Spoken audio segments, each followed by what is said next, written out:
Welcome to the podcast from the St. Louis Sportists, an occasionally smart, always irreverent look at sports in St. Louis and beyond. And now, your St. Louis Sportists.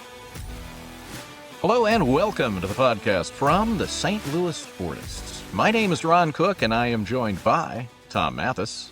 Good evening, everybody. And Keith Farrell. Cheers all. Doug Lansdowne is coaching tonight. Therefore, he is on assignment. Joe Sperlin is on assignment, and that assignment is classified. Yeah. In this edition, we look back at the Miracle in Milan.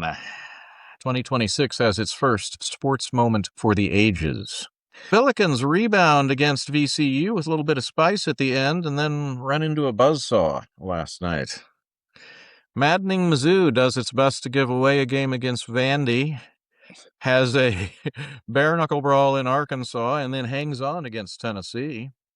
Illinois gets Tyus Ednied in L.A., and spring training continues, and Newt is in Jupiter. Oh. The St. Louis Cardinals are brought to the St. Louis Cardinals. No, not the Cardinals.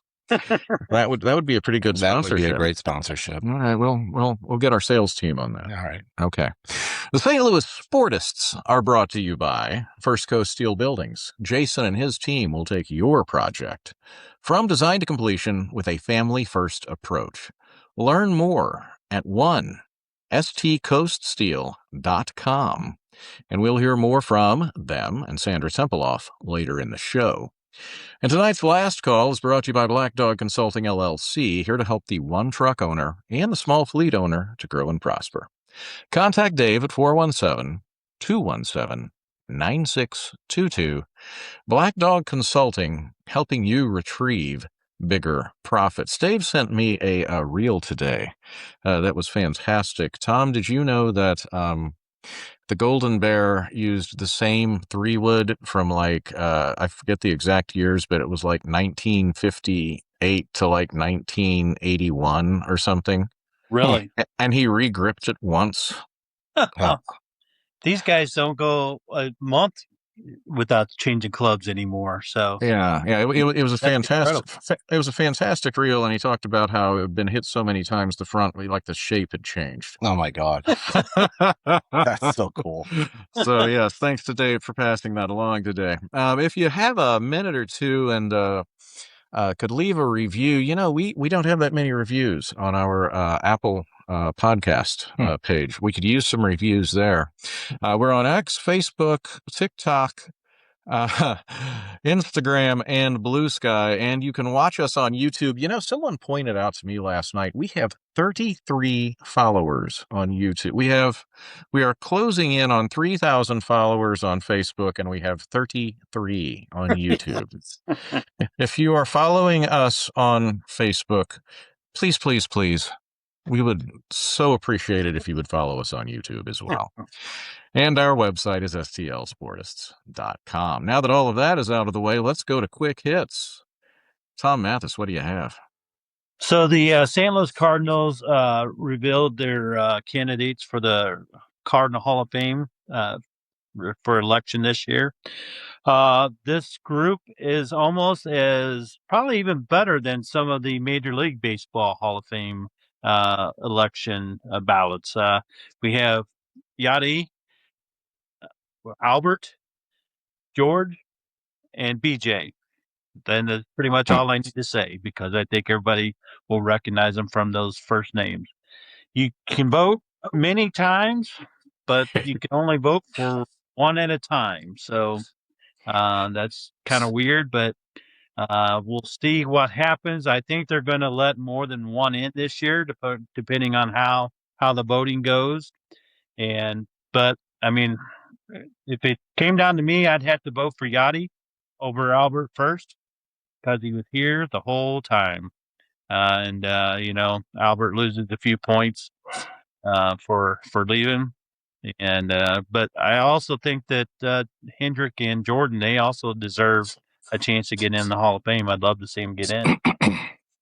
Yeah, When they first started this a few years ago, they were talking about how they needed to slow their roll, or Steve Braun was going to be in the Hall of Fame in a few years, because they were just putting like everyone in. But yeah, do you think that they might just kind of put number 4 and number 5 in and then like say, oh, by the way, we're retiring your jerseys at the same time. You're going into the Hall of Fame at the same time. Boom. They should. That would be the right thing to do. Yeah. I mean, who else can you name anymore besides Musial? Who's any more iconic? Yeah. You get into the Gibson range there. I mean, Yeah. What I would have liked to seen him do is waive the 3-year wait and put Yachty, Albert, and Waino in all together, and just make that the group this year. Yeah, because I guess Waino's eligible next year. Yes, he is. Yeah. So then, that stretches out those other two that we were talking about who are clearly deserving. I mean, Hendrick, world champion, Brian Jordan. Brian Jordan's one of those guys that if you look at the counting numbers, if you look at some of the statistics, he's way up there on some of those for the Cardinals. Very cool. Yeah. And he also played some pretty good defense out in the outfield. So cannon of an arm. Absolutely. He did. Yeah. Great quick hit there, Tom.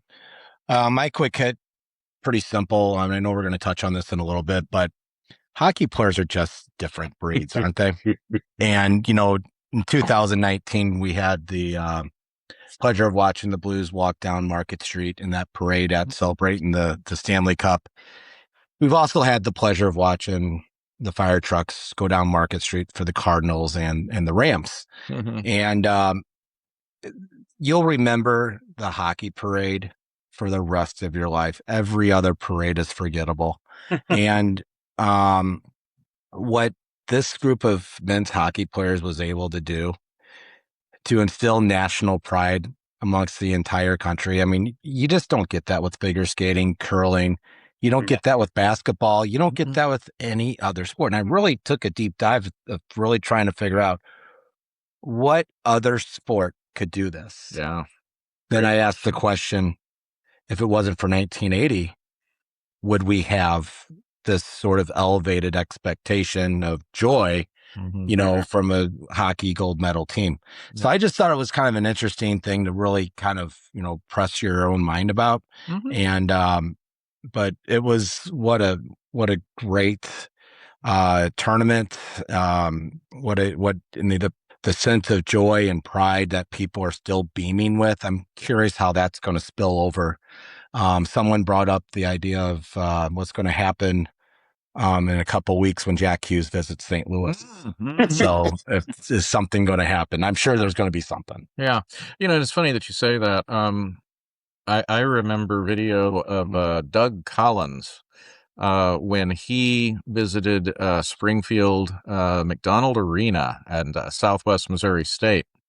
And, they did a special recognition of him because he was on that famous team that got the Munich team that had that 3 false endings against the Soviet Union, the first basketball game we lost. And, of course, they recognized him, and he just got a tremendous ovation, which, is kind of unusual for a visiting player against the Bears in those days. Sure. But yeah, I think that's a great thing to look forward to.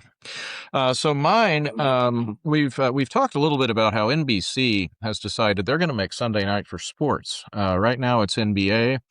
We know in football season, sorry, Tom, it's the NFL, which gets huge ratings. And they've bought baseball. So every Sunday night, you're going to have a baseball game on NBC. So NBC is just going to have sports year-round. It's going to be great because, you're getting ready for your work week. You're folding laundry. You're getting ready. Hey, throw on NBC and you can watch a game of some sort. And so ESPN, did have the baseball. They've lost it. So how are they going to counter-program this? Well, they've announced that they are coming out with something called Women's Sports Sundays. And that will feature a WNBA or a Women's Soccer League game on 9 Sundays in prime time, extending a trend of women's pro sports leagues receiving prominent, recurring primetime schedule slots on broadcast and cable. So that is something that I'm sure some people will be excited. Now, of course, the trick, I guess, is they have to get past this labor stoppage in the WNBA, which is sounding dicier and dicier. And boy, if you were to list all of the sports that could least afford a labor stoppage, I would say the WNBA would be at the top of the list. But, if they can get over themselves and resolve their issues, they have this opportunity. Remember, Ron, last week I said I was trying to be a better person. Yeah. How gonna, long is this lasting? I'm just not going to say anything about the WNBA labor moment here. But okay, yeah, that's great. So see, I'm sagging away. I'm not trying to be a better person. Are they going to put up any women's sports against the NFL? Let's see those ratings. I don't know, man. I would hate to counter program against the NFL because it is just it's the behemoth. I don't even know what you do there. I mean, maybe you go put Sperlin's Little League World Series against it, but either that or Sperlin cooking Crustables, Uncrustables. That might be the best answer there. That would work. Tom, that was we said that it was a hockey moment to remember. Keith talked a little bit about it. So Jack Hughes is right there with Mike Eruzione now, in terms of hockey legends. It's I think about the Beatles. One of them said when they broke up, "You're 28 and you know the first line of your obituary." I think Jack Hughes might have a pretty good, not to be morbid, but I think Jack might have a pretty good idea of his right now. Yeah. From going to getting a couple teeth knocked out and then scoring the winning goal within just a few minutes of ice time is just incredible. And doing all those interviews with blood all over his mouth. I mean, it was just a perfect moment. And I couldn't have asked for anything better out of that game. It was just incredible. You were on the edge of your seat the whole time, and it was just a great hockey game. And I know there's, and we'll talk about that, but so I'll kind of wait. But I know there's been a little bit of talk about 3-on-3. Yeah. But the way the Olympics are scheduled, it's about the only way you could do it. I mean, they had to get back to the closing ceremonies. Right. Well, and let's go right into that. When the 3-on-3 started, I said to Jamie K. Keith, I said, "This is not good for us." Oh no, No. no. I mean, those guys can jump over the glass. That team that McKinnon, McCarr, and McDavid. Those guys are arguably three of the best skaters in the league. Yeah. The three fastest and good shooters. Great so shooters. many people have broken down that last sequence where McKinnon went in 1-on-3, McCarr overplayed it, and what the hell was McDavid thinking? And the TikToks and the videos of Canadian fans watching are priceless. I've seen the one several times where the Canadian fan is like, "You can't pinch in there. You can't pinch in there." Yeah. It's so like, what's he thinking? What's he doing? It was priceless, man. So, but my one of my favorite lines was, I guess the camera caught Sullivan, USA coach Mike Sullivan goes, "Jack Hughes is going to score a goal. He's going to score a goal." So, and that was after he got his teeth kicked in. So it was kind of fun. Yeah. And Tom, someone pointed out Coach John Cooper, who I think we all think very highly of, and as we said last week, future Hall of Famer, was a little cross talking about 3-on-3 deciding it. But someone pointed out, the game before when they won 3-on-3, he didn't say anything. Exactly. I mean, the way the whole tournament, so you kind of know what's going to happen. If they would have won, nobody would have said, nobody from Canada would have said a word. And like Keith said, they had to be the favorites going into that overtime because of, their talent. But yeah, they messed up, and Jack Hughes capitalized on it. Yeah. And Connor McDavid did the old, the best team didn't win. I think we go back to the Oakland A's in 1990, who had just been swept by the Reds, saying, "Well, clearly we were the best team," when they just got swept. That's a tradition unlike any other. Yeah, well, if I can quote Mr. Nance there. Boy, but McKinnon looked just angry. I mean, they all looked mad. That wasn't a look of disappointment. I mean, if they had to go into a group of wild coyotes, they would have slaughtered them with their bare hands. No, they would have used their stuffed animal. They would have used, They would have used their little stuffed animal to slay the McKinnon- coyotes. when they showed McKinnon with that stuffed animal, that look on his face was a kid getting a lump of coal for Christmas. Yeah. It was, and boy, that was a prize picture, man. That was outstanding. I would love to know what happened to those Canadian stuffed animals. Oh, I bet you they didn't make it out of the stadium. I don't think so. And I heard somebody say, as they were going through, Bennington, I think, was almost one of the last ones to get his. And he's really the only one who looked at his medal.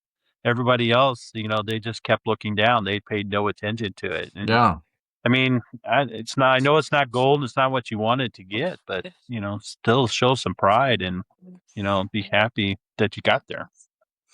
Yeah, and Marty Kilcoyne raised a point in his show with Dan McLaughlin that just kind of stopped me in my tracks. They said that if Bennington would have won that gold, he would have had a gold medal, 4 nations, and a Stanley Cup. Mm-hmm. Does that make him a Hall of Famer? Wow. Yeah. He might. Yeah. They might have. That's amazing. I guess it's a silver. So, Tom, anything else? It was it was, by the way, the most watched Winter Olympics since 2014, and also the viewership was up 96% from the 22 games. I think there was some help because it was just so darn cold and blizzardy here in the U.S. During that time. Was there anything else that you'll remember from these Olympics? It wasn't a great Olympic, in my opinion. You had a lot of disappointment for the Americans, the skating, Lindsey Vonn. It just wasn't, usually you have a name coming out of, the Olympics and the Olympic Games and the U.S. I mean, they had a couple people, but there's nobody who just jumps out at you. And you didn't have you didn't have an Eric Heiden or Bonnie Blair. And they're the curling team when they won a few years ago. Those guys were gods after that. So and it really started curling in the U.S. But to this point, I just thought it was kind of a down Olympics for us. I'd throw Michaela Schifrin in just because I think she, I think she had a good moment. Yeah. Keith, anything for you? No, it seemed like every time I was turning the channel, I couldn't help but watch curling.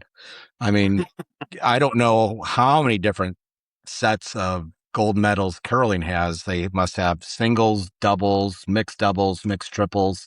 I mean, they had everything, and you just couldn't get there. There's so much of it. Yeah, but I think the Canadians, between the dude touching the stone twice and losing his mind and the hockey, I mean, boy, they might need some sort of. I hope they've got a lot of crown up there. I will go ahead. No, I want to say I can't dismiss what the U.S. women did in the hockey. I mean, but they were just dominant, and them to win the way they did. I mean, I can't, I can't ignore what they did. So between the men's and women's hockey was a great Olympic. It turned out very well, but everything in between was kind of down. One of my takeaways, I guess it was the last day they were really looking at the 30-kilometer cross country skiing. And when nothing else is on TV, what do you watch? People climb these massive hills and stuff like that. And that is a remarkable sport. People going uphill on skis running. Right. I mean, it's unbelievable. It was almost comical. They're almost falling. And I think it was 2016. They actually had a pair of Americans won that. And I happened to be up in Wisconsin at a cross country ski event. It's called the Berkey Binder, and they actually had one of the Olympians who had just won the gold medal call in, and she was on this loudspeaker over cool. It was very, very cool. That's awesome. And she actually finished 5th this year. Wow. And so I had a little bit of vested interest in the women's cross country skiing. Yeah.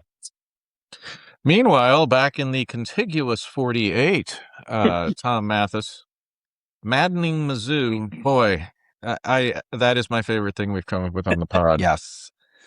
Maddening Mizzou plays a game against Vanderbilt last week and acts like they have never seen a full court press.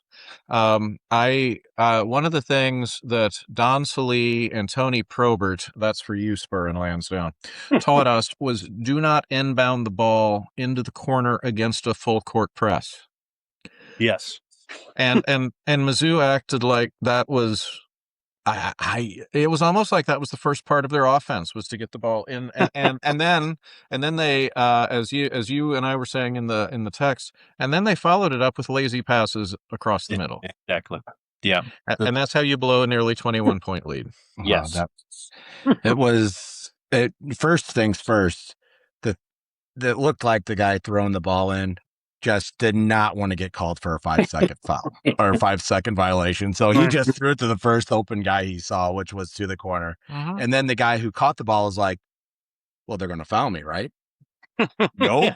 I better get this ball across the line. He started to panic. Yeah. And so there's all this panic going around on the court. It's like, what the hell are you doing? And then Vandy can't miss a three. Oh, yeah. Vandy decided to bring out the 3-point game. Yeah. So anyway, Mizzou survives that, and then they go down to Barnhill. Tom, how would you describe that game? That was I got to see I was at the city match. I got to see the second half of that. What do you think kind of overall of that game? It's kind of a football game on a basketball court. I mean, it was just rough. It was a frustrating game. I had a feeling that was what was going to happen down there. And, Kyle probably had talked to the refs beforehand and, say, we're going to tackle somebody when they're shooting. Please don't call it. So, it's kind of what I expected. And it was just an ugly game. And the Tigers, they were ugly playing it. So it wasn't anything good. Yeah, I agree, Tom. You watch that game, it was very frustrating because it was so physical that, I mean, you could have called a foul every possession, both going back and forth. And that's kind of what it turned into. Yeah. And then you're looking at replays, and you're looking at flagrant ones or twos, or was that an elbow or was it not an elbow? Did Ron run into my elbow, or did my elbow run into Ron? The elbow, yeah. And it was just, it got ridiculous. Yeah. And you just escape, just chalk that one up to it got out of hand and move on. And then Dennis Gates, I forget, was it at halftime or something? Yeah. When they started kind of getting into it, and he tried to take his team down another exit, and he got into it with one of the security guys from Arkansas. Like, you can't go this way. He goes, we're going this way. And they ended up hugging, but they were yelling at each other. And, I mean, it was quite interesting. There was a lot going on that game. Every time Missouri plays Arkansas, I think back to, Tom, and I know you've seen this, the story that Dan Devine tells about when Missouri played at Arkansas, and the officials ruled something a first down, and the chain gang refused to move the chains. So he physically grabbed the chain away from the guy and moved it down. That's Mizzou and Arkansas right there in a nutshell, and that's kind of what that game reminded me of. Yeah. And then last night we see the good Mizzou after an ugly start, they looked good against Tennessee. Yeah, they were disruptive. They played, after it was a little bit of a shaky start. You look up at the scoreboard, it's 12-2 Tennessee, and then you get a drink of your bourbon, and next thing you know, it's 12-12. It's like, well, what did I just miss? Yeah. And it's just the one thing I will say, this is a feisty team that they don't give up on defense. Their inside defense is so good and pesky, and and big. I just worry a little bit about the perimeter defense. I think if they come up against a sharp shooting team, I think that's going to be their kryptonite. And then, Tom, they had to make free throws to win, to seal it. And they did. I mean, And for they the most did. part, for the most part, they weren't. It's one good thing. Jacob Cruz was, hitting them, was the one shooting them. That was good. They got him the ball, and then he held on to it. So, he kind of saved them for there. Do we think 10 wins is going to be good enough to get them? 10 conference wins will get them into the tournament? Well, I don't know. It depends on how they do in the tournament. I think they probably need it. So what, they got 3 more? Yeah. 3 more? I don't know. You might have to win 2 and at least 1 in the tournament. Yeah. Well, their next 2 games, I think it boils down to their road games. They're 2-4 in their last 6 road games, which it's not uncommon to have a 500 record or so against your on the road. But their next 2 games are Mississippi State and Oklahoma. Yeah. I think they need to pull out a couple wins. They got to win those. Yeah. They definitely got the Mississippi State one, and then at Oklahoma. I mean, Oklahoma beat Auburn last night, so the Porter Norsers kind of turning the team around. So it's ever since the popcorn fire. Yeah, that's right. That's right. They're going to sacrifice more popcorn. So I don't know if you guys remember, but the SEC, their conference schedule, everybody's 500. So it all boils down to wow. That's impressive. That's great stat, Tom. That's Joe Sperlin smiles and nods. A team, unfortunately, that is on a trajectory that is not good is the SLU Billikens. They got behind early and stayed behind late. That was not what we hoped to see last night against a very fired up Dayton team. Yeah, that's what you're going to get. You're going to get every team fired up for the best team in the conference this time of the year. These bubble teams right now they need these wins, and they're showing it. And unfortunately, SLU is just not shooting the ball. I saw a stat at halftime last night that they were 1 for 13 from 3-point land. That's not going to keep you in the game. But, the one thing that SLU has, they have depth. They have 8 players that have led the team in scoring. 7 of those 8 players have led the team in scoring in multiple games. So they have the ability to, dish the ball around, but when the whole team goes cold, what's going on with that? Well, that's it, Tom. It's been like 5 games, and that's unscientific. That's just me shooting from the hip. But it's been like probably the last 5 games where they've looked shaky. And I'll even throw in that, the one where they had the big win on the Friday night against VCU, because they were not looking great until all of a sudden they just kind of exploded with about 10 minutes to go. What's happening? I don't know. I don't remember seeing anything like this from a team. I mean, it's their shooting, but then the other team's nailing threes and you're missing everything, but then it turns around all of a sudden. And it's not like they're all of a sudden they start pressing or doing anything different. It's for some reason the shots just keep going down, and it's the same shots that they're missing, early in the game. So I don't know. I can't put my finger on it. I know last week in the post-game coaches show, Bob Ramsey asked Josh Schertz if they should start having boxing matches in the locker room before the game, just get everybody fired up so they're ready to play. But maybe that's the answer. I don't know. It's really confusing. That would be you'd give an injury report before the game.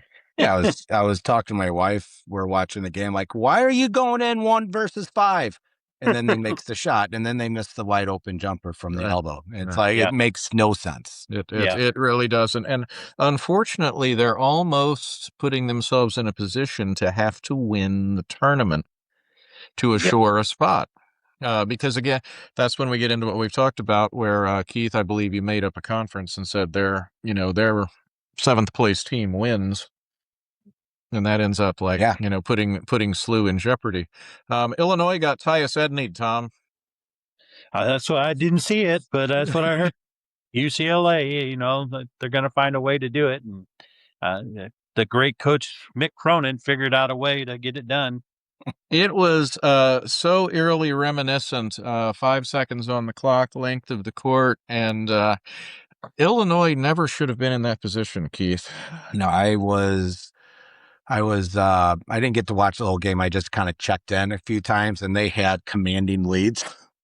Next thing I know, I look at the end score. I'm like, what? Yeah. And, that's their third overtime loss. The last 3 losses have been That's right. 3 overtime. The Wisconsin loss, that one was that was another one that got out of hand. Yeah. They shouldn't have lost. Yeah, so they got to learn to close these games. And I know Coach Underwood has been not too quiet about the quality of refereeing.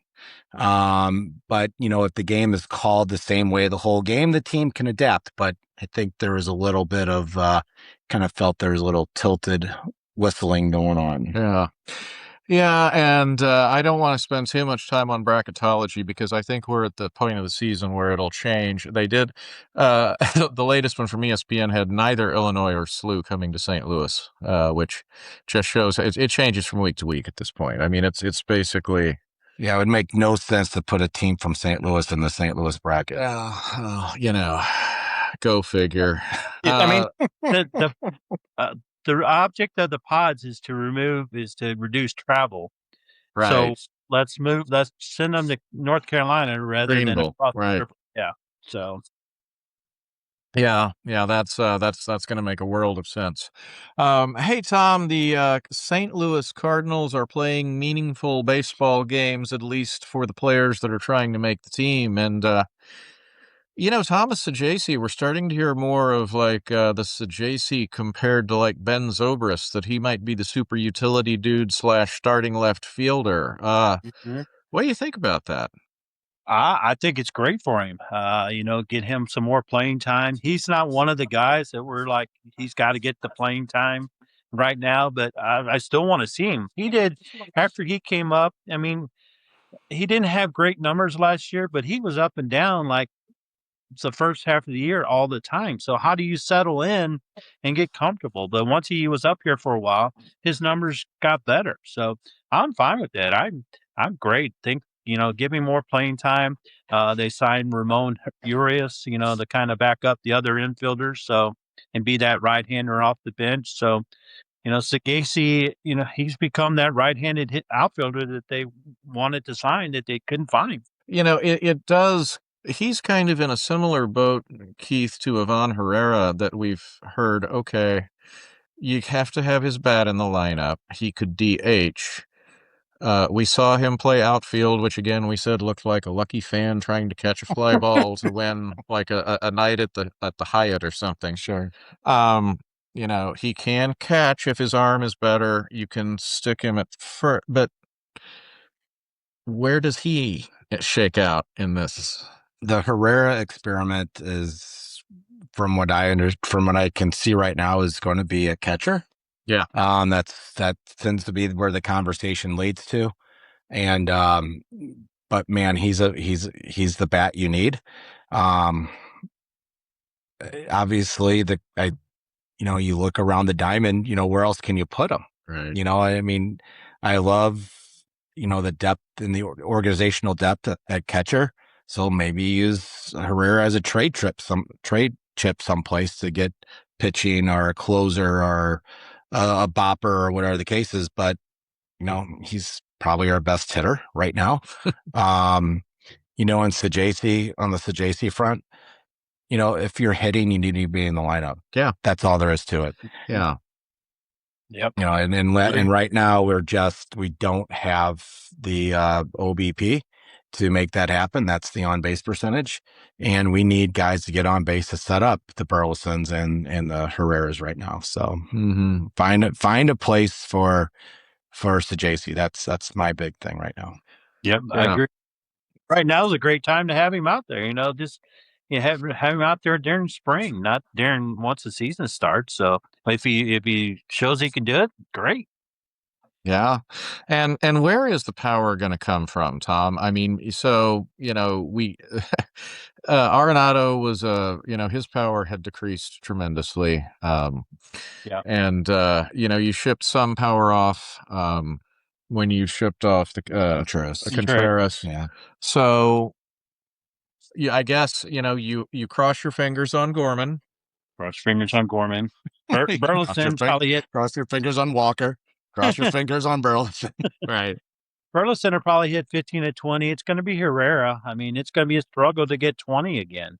You know, for your leading or any of them really. So, but maybe they'll have enough of them spread out with 15 to 20. Maybe that'll work. And if Victor Scott is the guy in center field, you get 6. You're hoping for 6 to 9 home runs max out of center field. So that puts a lot of pressure on the rest of the outfield in terms of, coming up with some power. So that's going to be kind of a story to watch. And wanted to jump to one other story. Angels owner Artie Moreno, who has become increasingly eccentric, I would say, Keith. I mean, if he's not wearing tissue boxes on his feet, I'm going to be surprised. I think he's right about there. Said in an interview that whether a team wins or not is not in one of the top 5 things for fans. I don't know what 1, 2, 3, 4 is. Yeah. Teams want to see fans want to see a winning product. Right. Bottom line, it's unfortunate that the Angels have had Mike Trout and Pujols in the same lineup, and they just couldn't win. And then they had Ohtani come in on the heels of those guys. Yeah. I forgot. I can't forget about it. He was okay. Yeah, he's doing all right. He was okay. Tom, I think he said that it was something like safety and cost of the game and, a couple other things that sound like he's been in too many PowerPoint presentations. I mean, I don't know. Like Keith just said, you spent all this money a few years ago and now you're trying to win and you didn't do it. So I just don't know what he's thinking. Winning is what everybody wants to see, and they want to see you spend the money to get the players here. Well, the other thing too is, I don't know if the Angels have a PR team, but someone needs to tell the owner, don't tell the fans that winning is not a top 5 priority. That would probably be good. Yeah. And I'm going to close the first segment of this by quoting the legendary Herm Edwards. You play to win the game. That's right. Yeah. So, on that note, it's time to hear from the good folks at First Coast Steel Buildings. When we come back, is Travis Kelce down for one more ride with the Chiefs? What do the Blues hope to accomplish the rest of the season? And what do they want in a trade return? St. Louis City has an impressive opening day when we return. Are you in the market for a barn dominium, house, garage, man cave, carport, or hobby shop? Wondering how to get started or where to go? Whatever you are looking to design, look no further than First Coast Steel Buildings. Give Jason and his team a call at 912-314-4848. They will guide you through the process, designing your building to fit your specific needs and budget. Call them today at 912-314-4848. Or get inspirational ideas and start designing your own by visiting them at firstcoaststeel.com. Again, that's the number 1, ST, coaststeel.com. Their low-cost buildings are fully galvanized steel, providing you with worry-free, low-maintenance requirements, integrity, quality, and a family-first approach. First Coast Steel Buildings. 912-314-4848 or firstcoaststeel.com. Discounts for military and first responders. And we are back on the St. Louis Sportists podcast, along with Tom Mathis and Keith Farrell. My name is Ron Cook. Keith, the Kansas City Chiefs, it looks like, are headed toward at least one more ride with Travis Kelce. He was down from 97 catches the year before to 76 last year, up from 3 to 5. Is this a good thing for the Chiefs to have him back for one more year? Yes. Short answer. That was a measured response. I think, he was on a podcast, his brother's podcast. Or what's that? Something Heights podcast. Right. And he was on, he mentioned that he might be back as long as he's feeling better, blah, blah, blah. Mm-hmm. Ownership, general manager said, oh, we'd love to have him back. We're in talks, blah, blah, blah. They're probably going to reach a deal. He's going to be back. I think, his effectiveness when he does come back is going to depend on a number of factors. Number one, offensive line. Mm-hmm. What kind of role is he going to play on that offensive line? Is he going to be getting beat up? Is he going to be doing more blocking than catching? I wondered about. Tell you what, that would it's more fun to catch the ball and score those touchdowns than it is to be, blocking for a new rookie running back, possibly. Mm-hmm. The other thing too is the Chiefs reinstalled Eric Bieniemy as their new offensive coordinator, who just happens to be one of his favorite former coaches. Uh-huh. So there's a lot of things that go into it. I do think he'll be back based on just a couple of those items. Obviously the Chiefs did not end the season the way he wanted to. But there's so many holes on that team, and they need to get younger in a lot of different positions. If Travis can play 16 games, they just secured that spot for another year. Yeah, I almost think it would be the old one less thing to worry about. Yes, very, very. I summed it up in one sentence. It took me 17. So, well, and I don't. He doesn't even have to make the 76 catches that he had last year, because I agree. I think he's going to be chipping people. He's going to be chipping that blitz. That edge guy coming in. And okay, so let's say that's 3 catches a game that he doesn't have, because he's going to be helping out a tackle that needs help stopping some guy that would, as Joe Sperlin said last week, someone that would Theismann Patrick Mahomes. Last point on the Chiefs here. Every draft board I see has Jeremiah Love going to the Chiefs with the 9th overall pick. Okay, great. A rookie running back. Hey, Clyde Edwards-Helaire, Mr. Pacheco. It's like I'm picking up a trend here. Yeah, I'm not a football draft expert by any stretch, but I do know that this is an aging team, and I do know that they had horrendous issues on the offensive line last year. And I don't care if you have Bo Jackson in his prime, Barry Sanders in his prime. If you don't have an offensive line to block for these guys, they're going to look average. Yeah. And, they were 25th in rushing yards per game. I think that's more of a testament of the offensive line. Offensive line, that is the running back. Yeah. I mean, these running backs are professional athletes. They were masters of their craft when they were in college, or else they wouldn't be in the NFL. They can break through a line. They've demonstrated that in their careers. They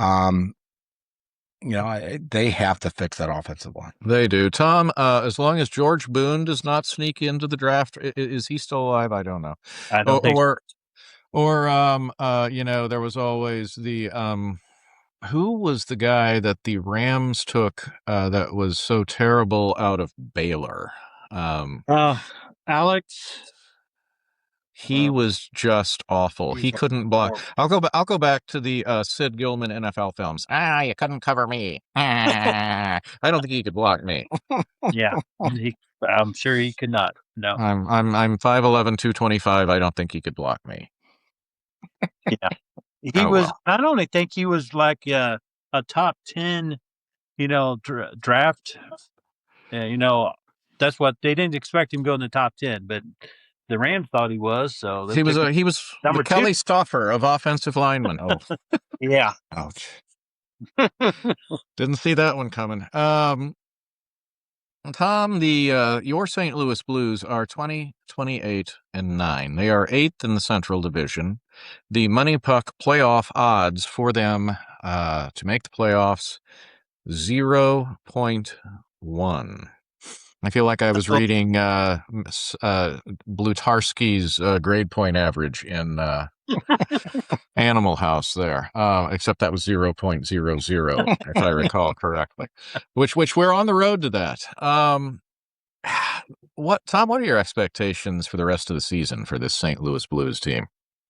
I don't know. I mean, it seems like, they signed Finley from Tampa Bay during the Olympics and or before, and, they made a trade yesterday, minor trade, AHL trade.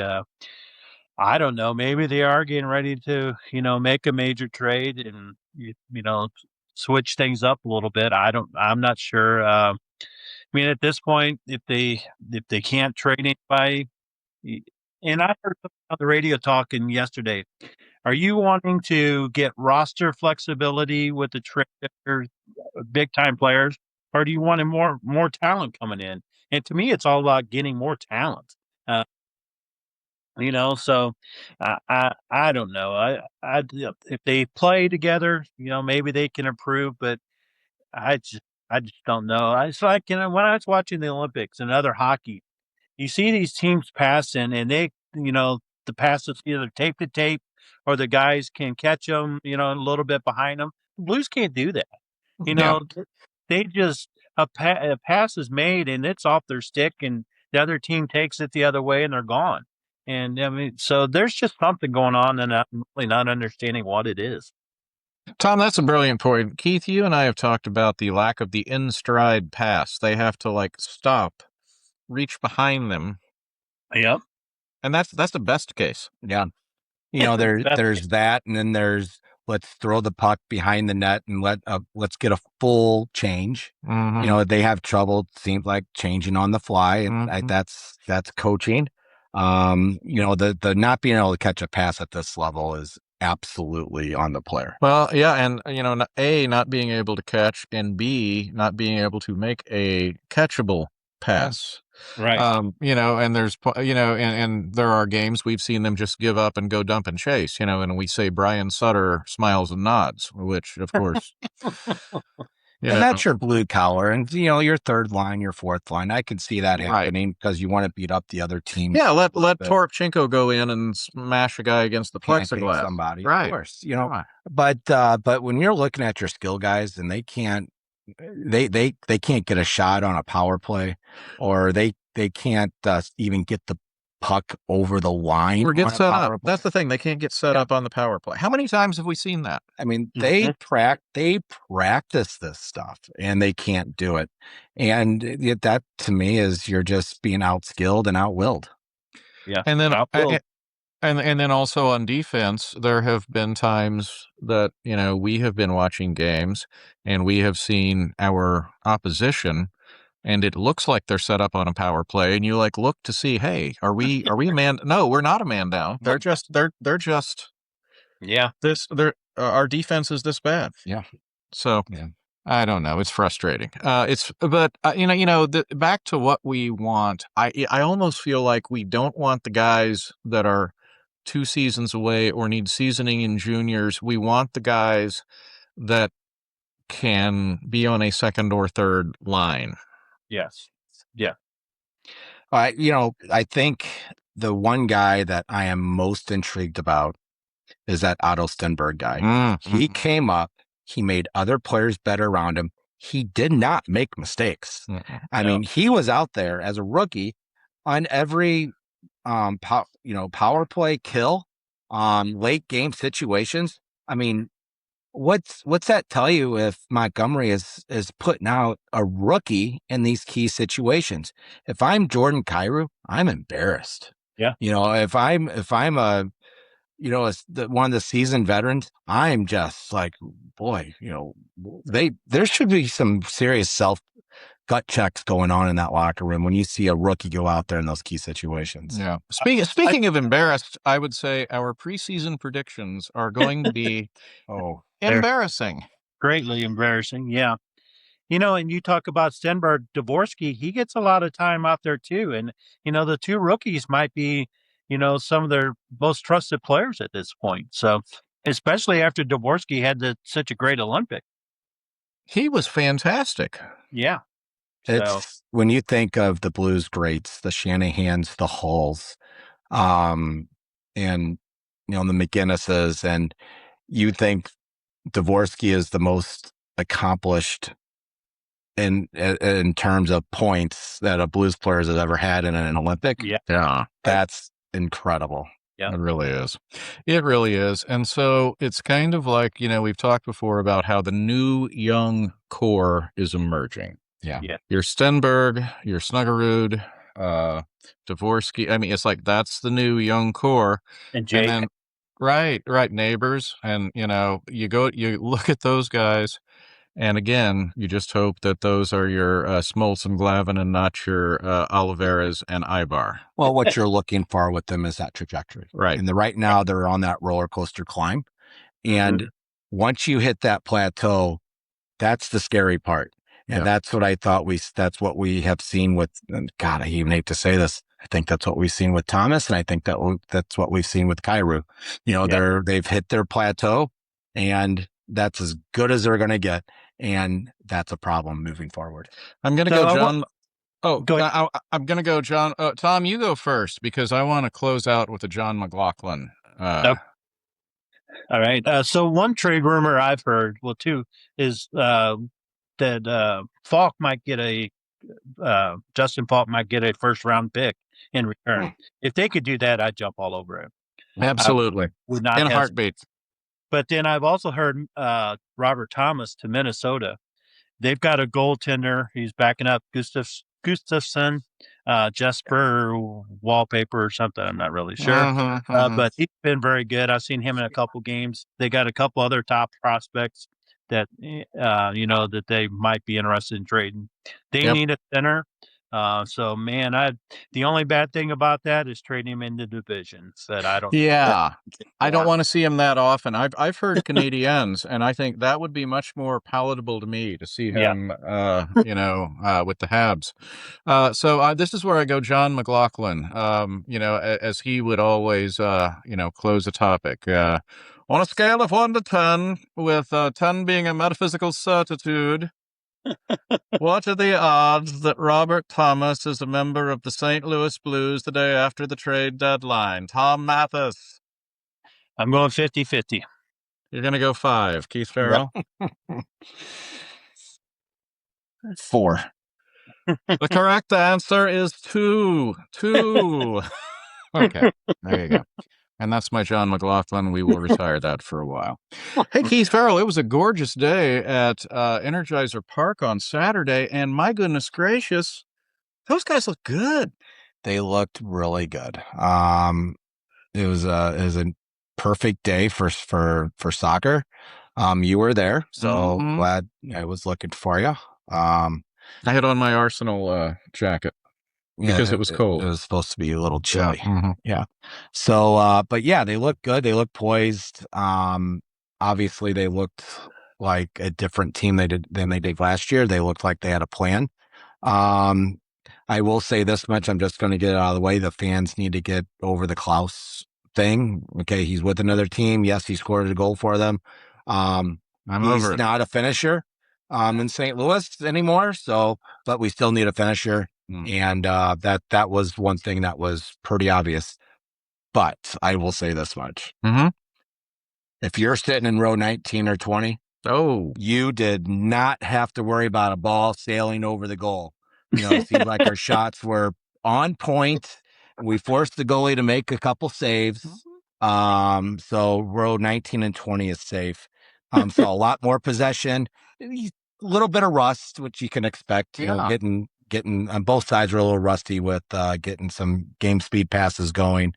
Berkey was sharp. That goal was a tough goal that he gave up. That was no way Berkey could have. No goalie in the league could have stopped that. No. And I will say this much, and I think I said this in my preseason prediction, is Conrad Wallen is a magnet for that ball, and he's got to be better for this team to do anything. He had a point blank shot on a rinkety hop on a just a ball that just didn't come to him, on a great hop. Good good soccer players bury that, Mhm, and he sailed it, and it was a weird bounce. I get that, but if you get paid to play, you got to Yeah. bury that ball. Yeah.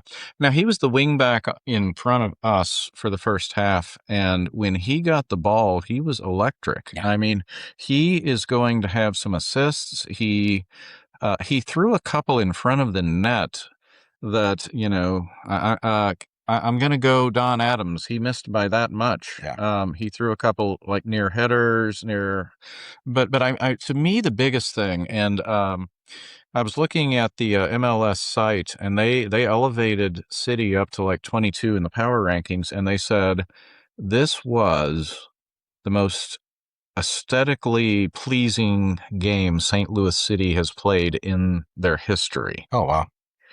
And I think a lot of that was the possession. I mean, and there was a point, I want to say like late in the first half, where it was like we had all of the scoring chances, and Charlotte had barely had a scoring chance. Yeah.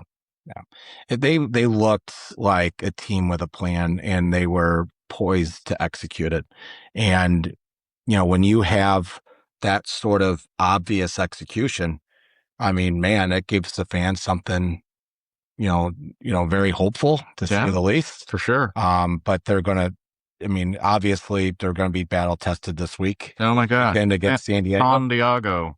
But yeah, I mean, they were just a couple. I mean, that game could have been 3-3. It could have been 3-1. But obviously a much more aesthetically pleasing game to watch. Yeah, it's some of those draws last year. You just came away and you were like, "We have no hope." But it's the most optimistic draw I think I've ever seen. Yeah, well, obviously after last year, I mean, after last year's just awful season, right? I mean, you did hear a lot of fans and some certain circles say, "Just another tie," and that's not fair to this team. Yeah.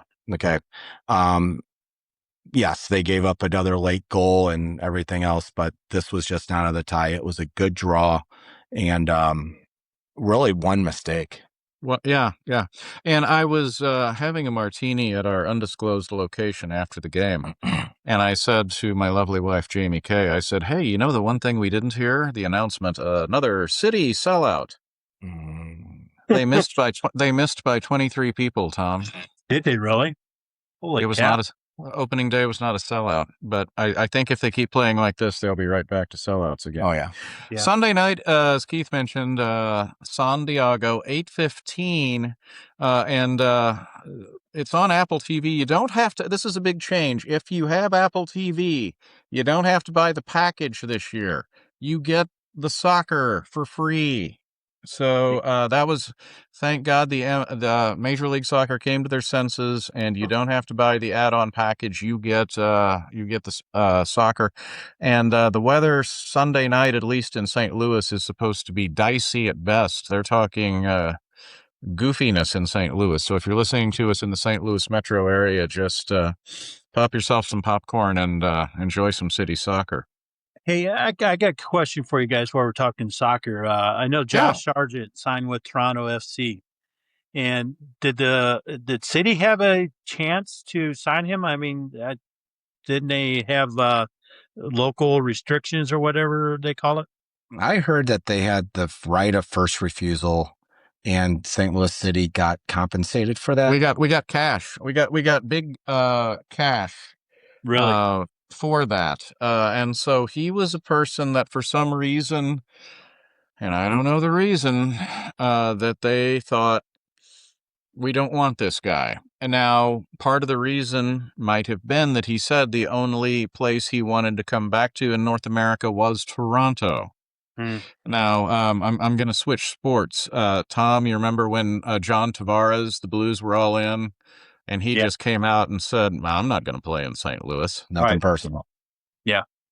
Okay. Yeah. He wanted to go home. Right. And it's like, well, okay. Thanks, John. So, well, and if that's the case, then good for us for, using the designation. We get the cash. He gets what he wants, and we get a little bit more, allocation money. Yeah.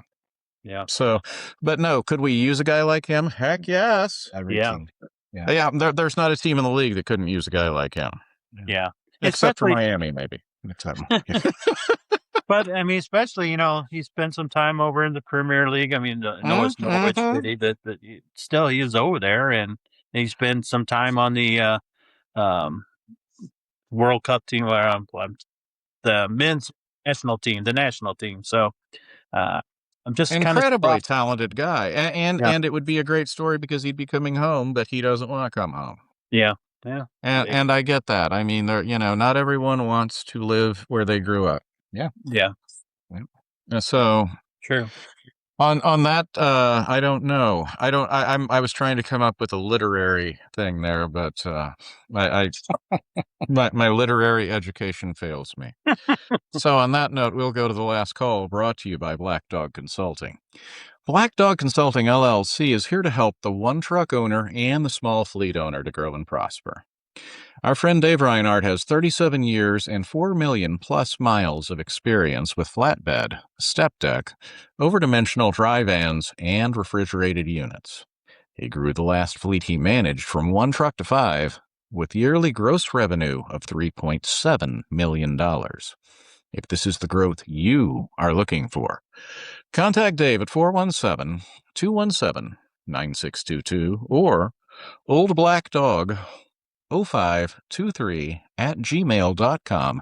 Black Dog Consulting, helping you retrieve bigger profits. Tom Mathis, what is your last call? So the spring training in full motion now. The ABS challenge system has been used quite a bit, and numbers I heard today on the Cardinal broadcast was that it's 50%, 53% that successful rate being overturned. Pitcher or catcher challenges it, it's 54%. If it's a hitter, it's 51%.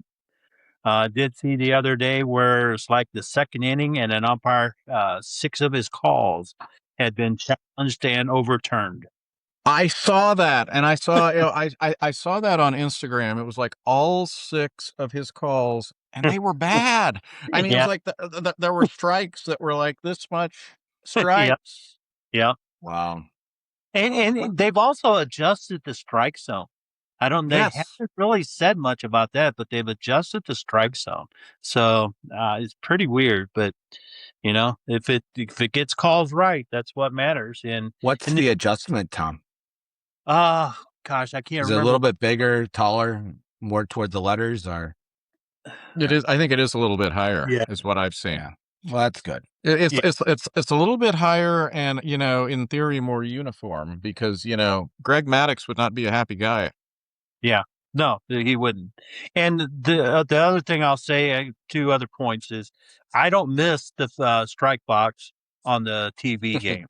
It kind of was a nuisance, and I haven't even missed it on the games I've watched. So I think that's a good point, Tom, too, because if you're going to get it right, you're going to get it right without the graphic on there. So Right, I do kind of like that. What your point is right there.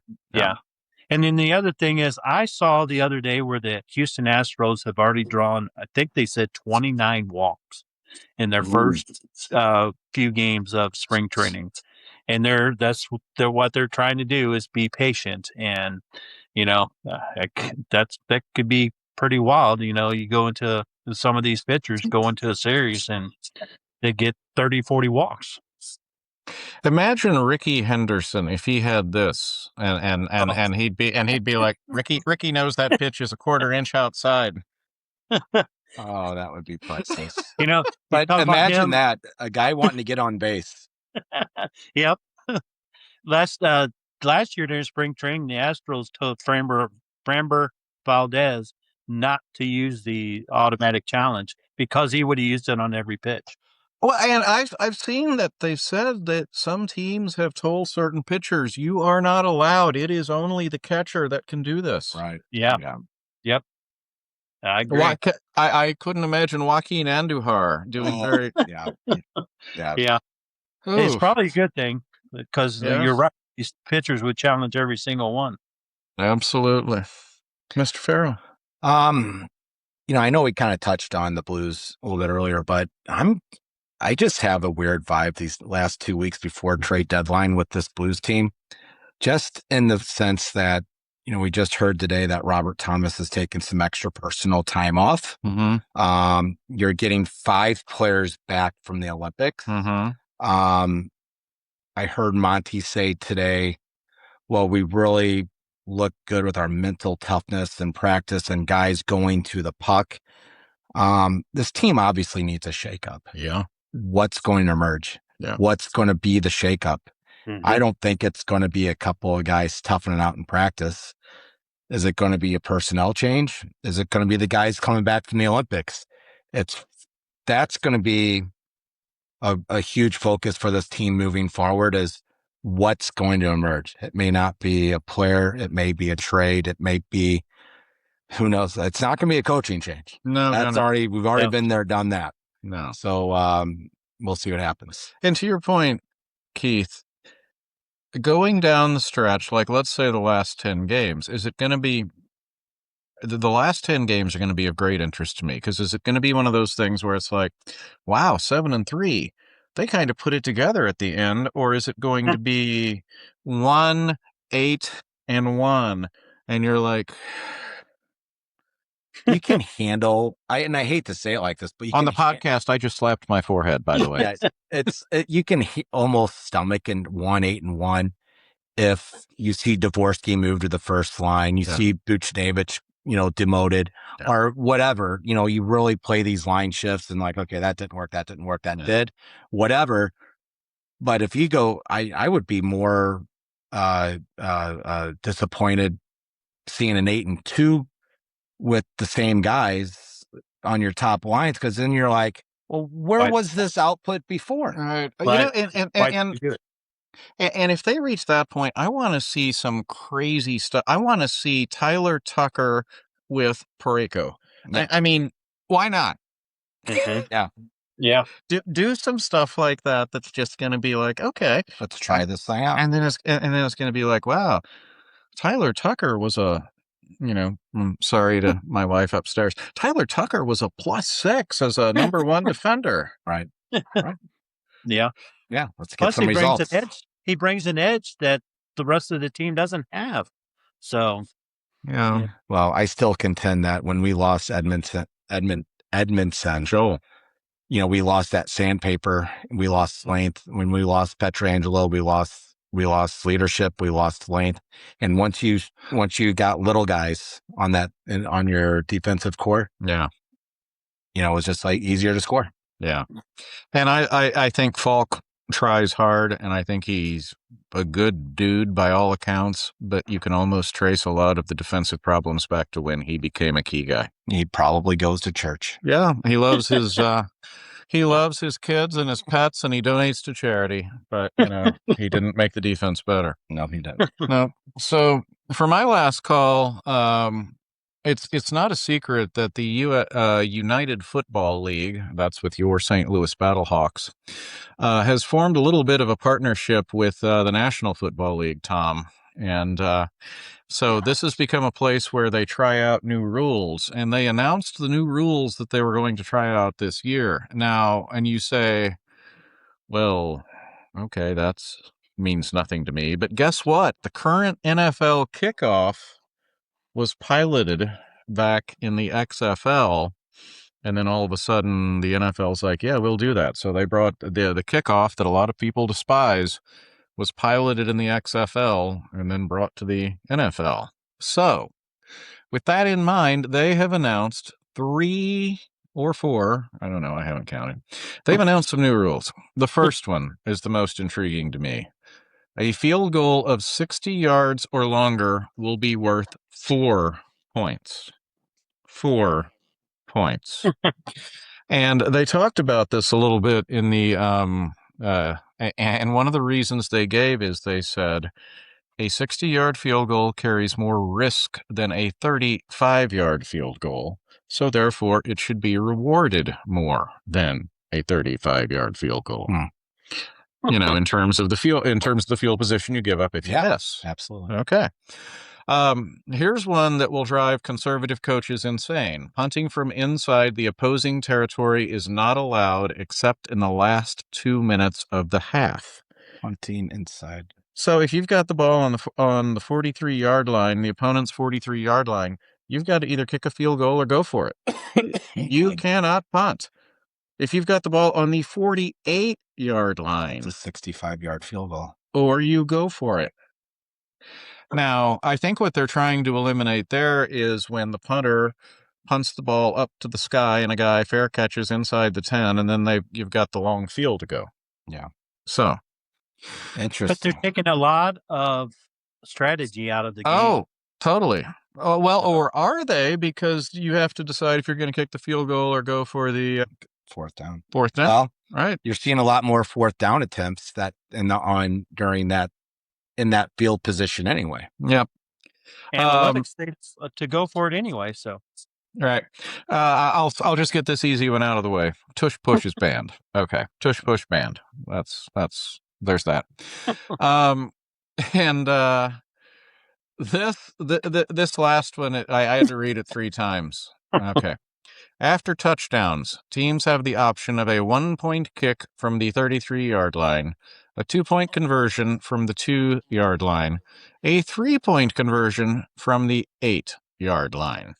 Don't like it. No. Didn't the Battlehawks win a game last year? Yes, they did. Great memory. Fantastic. One of those. Yeah. Correct. So which one do you think is most likely to see or most likely to be in? Most likely to go to the NFL? I think the field goal, for sure.